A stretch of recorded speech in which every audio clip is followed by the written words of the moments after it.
But yeah, Danny in the film is obviously this kid who has the Shining, which lets him, I guess, listen beyond walls into people's minds. Yeah, a little psychic. It's a little psychic. And he's able to talk to old black men. He could talk to old black men and who smell oranges, no less. I don't remember that line in the movie.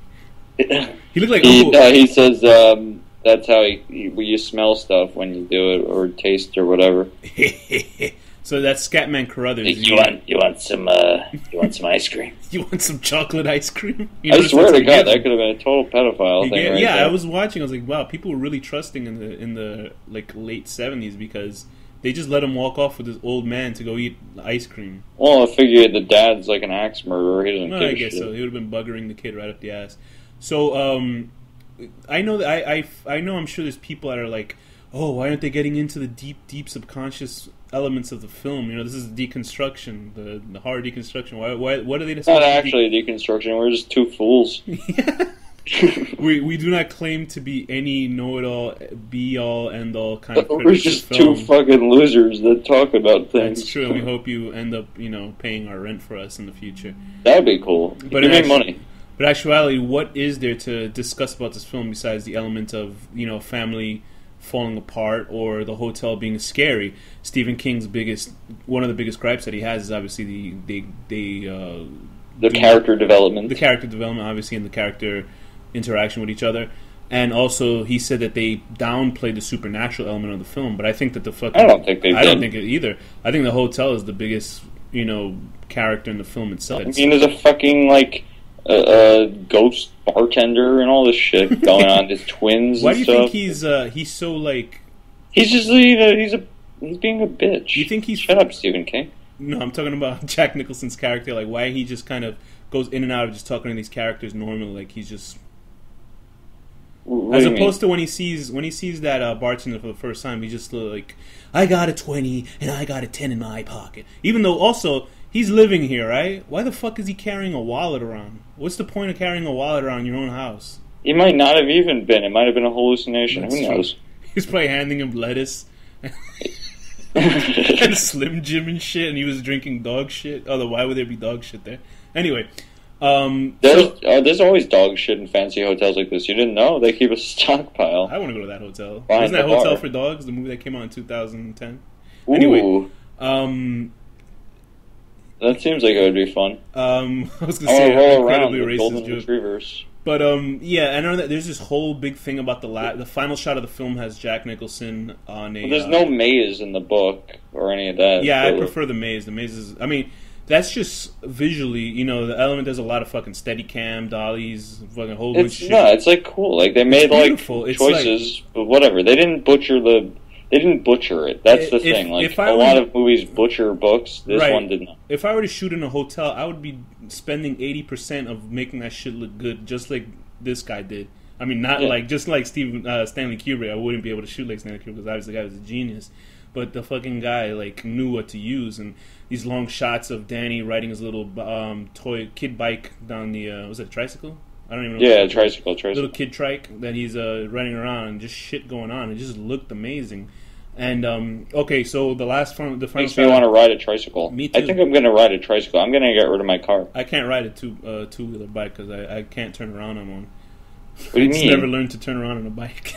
Turn around? Like, when you stop and then you turn around, I always fell over.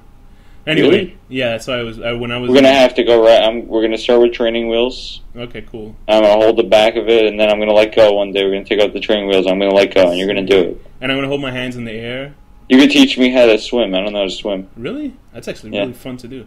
Okay, so anyway, the last shot of the film is a portrait that's hanging out on the wall, and it's of a group of these people that I guess worked in the hotel, or they were actually at a social gathering at a party in the 1920s. And Jack Nicholson's face is prominently on one of the people in there. So there's these big, huge deals about who the character is. Even though when I instantly saw it, I was like, "Oh, Jack Nicholson's character just reincarnated and is, the same." No, guy. I think it's just more like he's like part of the hotel now. Okay, that's what some people say. Here's the thing: Stanley Kubrick in an interview said that Jack Nicholson's character is a reincarnation. He explicitly said, I think he's wrong.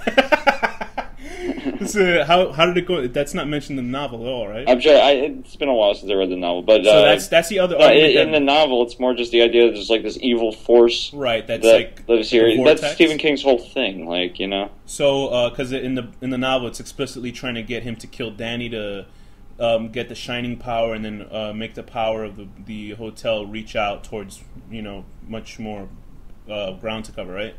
But in the film, I don't even remember that aspect. Hotel blows up. The hotel blows up in the novel. In the movie, it still stands there, so it leaves like this. In the novel, I know that there were like these animal shrubberies outside. Yeah, I saw that part. It's attacking people. Now I realize the maze is a way awesome. Oh, did they do that in the remake? Yeah, they did it. You should check it out. Okay. It's not that bad. The kid's an asshole though, but little kids. Yeah, but now these people are having can be really bad sometimes. These people are having these giant conversations about that photograph at the end, and like, you know, with Stanley Kubrick saying, "Oh, it's reincarnation," and everybody else is like, "What the?" You know what I mean? No, I don't think it's supposed to be reincarnation. Right. Well, that's what Stanley Kubrick I'm gonna have to go on my Stephen King rereading. I like the idea of him being absorbed into the building, because somebody else brought up the point, like, these people are bored here for like how many months they were there? Like, they were only there for 2 months, I guess, into it, or 3 months. It's supposed to be like, yeah, at that point. And like, why wouldn't they notice a portrait of Jack Nicholson inside the hallway, like being there forever? Like, you'd figure you'd go tooth and nail over everything, or is that the phrase? Whatever.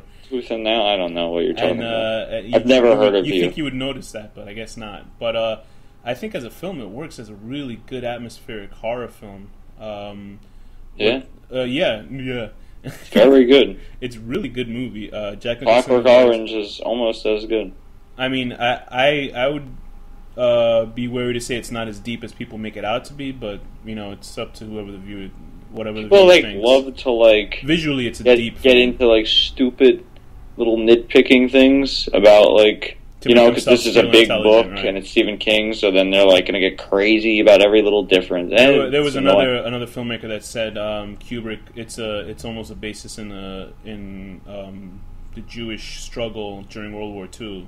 I was like, okay, whatever. What does it have to do with World War II? I don't know. I found it in IMDb. It was like this guy who was friends with Kubrick, and Kubrick always wanted to do a film about World War II with, you know, the Jews' struggle. And this was his film about that? I know it wasn't, but he was elements of it, and I was like, okay. Anyway, I don't see it. Yeah, so there's a whole bunch of ideas and. Oh wait, there was that scene where Hitler was actually like chasing them with an axe. Yeah, he was like, "Come in here, come in here."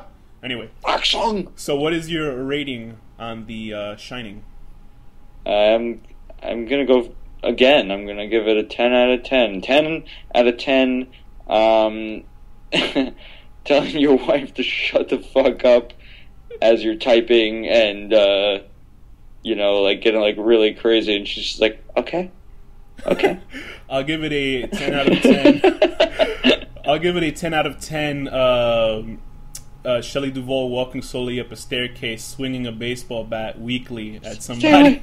Stay away. Apparently that took more than 150 takes to shoot that scene. Can you imagine? That's probably why her arm was so tired by the end. I guess so. That was CG effect. I heard in Wayne's World when they did the headbanging, by the end they just like couldn't do it anymore. They like hurt their necks and shit. Jeez, I can imagine. How many times? Okay, anyway. Big. Then I'm glad we agree. 10 out of 10 on this. What'd you give it again? I gave it a 10 as well. Okay, cool. We like these two. Wow, we were 10 for 10 in both movies. Can't believe it. There's people that fucking jumped out of the windows listening to us right now. But with that, what is our next film and final film in the Stephen King month? The Stephen King month that is actually longer than a month. The final film is, you know, I was a little debating about this, but I'm going to say Creepshow because that is like a classic that everybody could appreciate. It's a movie with Leslie Nielsen. That's all you need to know. So, Ted Danson. Yeah, man, that is true. And what is the final word? The final word is bring home the bundle.